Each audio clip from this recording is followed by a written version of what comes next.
Welcome to my channel. Today we will learn about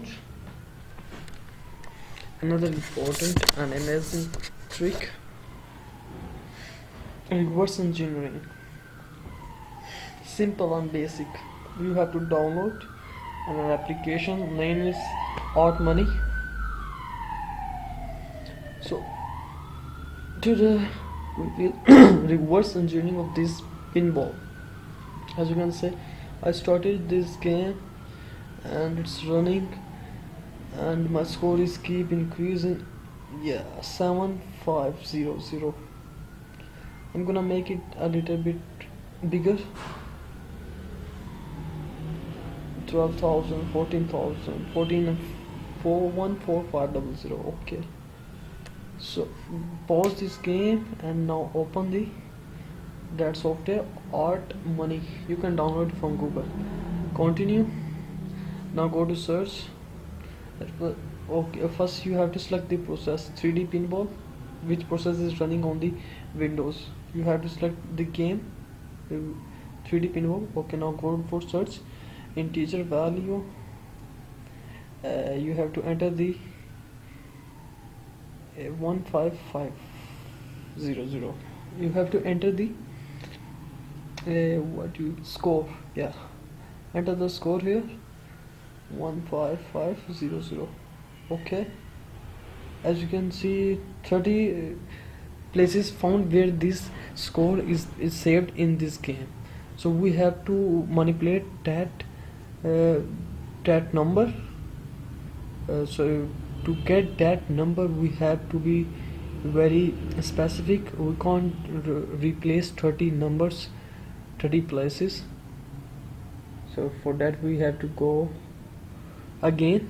Now we will not click on the search, we will click on the filter and enter the and click it on OK. Now you can see here 2 results found, and we're gonna change the value of these 2 results.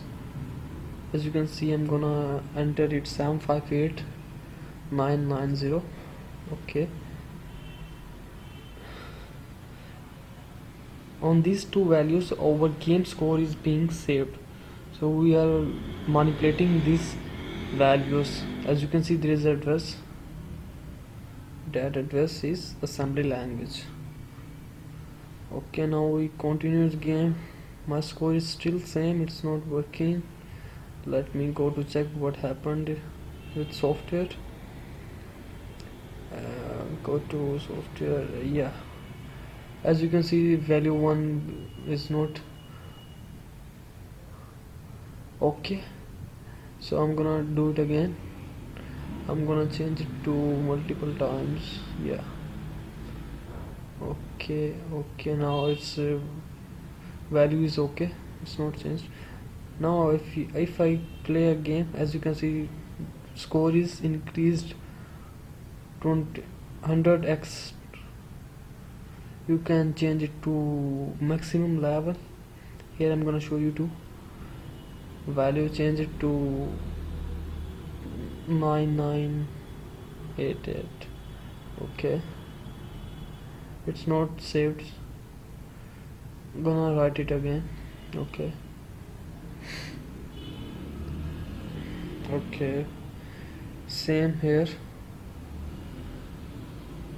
Go to OK. Let's see what happened. 7657, and here you can see the score of game is being increased. This is how you can manipulate with this game or any game. You have to install that software, Art Money software, and run it, and then you can follow the procedure to manipulate the game.